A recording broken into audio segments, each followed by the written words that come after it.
Alam niyo guys, nakakahinayang yung wood na ito kasi babaklasin lang para sa mga alaga kong pusa. Dahil nga naman guys, sila ay para silang mga aso, ihirito, ihirong kung saan saan. So, ang nangyayari guys, na absorb niya yung mga ihi, kaya kahit linisin mo is nangangamoy pa rin.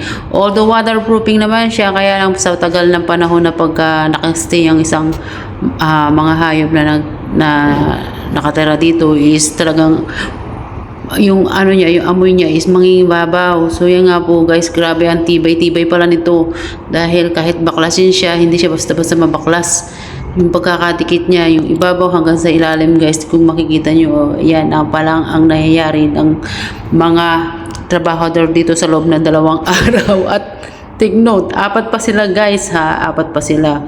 O kung makikita nyo guys, so parang grabe yung pagkakadikit niya. So yan guys, ang gagawin dyan is ipo-flooring na siya, lalagyan ng tiles para pagka naibalik yung mga pusa dyan sa kanilang bahay is madali na siyang linisin. So yun din po ba guys.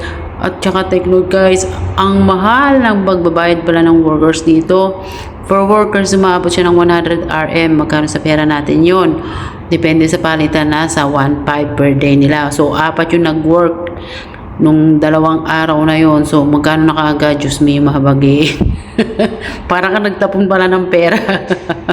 At nagtapon ka na talaga dahil sa sobrang mahal ng mga bayad ng workers dito. So yun guys, kung makikita nyo, halos di pa rin nila nangyari dahil tignan nyo, ibabaw pa lang ang natanggal at yan yung ilalim, hindi pa nila na totally nabaklas lahat sa isang kwarto. So yun po guys, for more update, follow and share, pakikita ko sa inyo yung ano niya, finishing niya kapag ito ay nangyari na.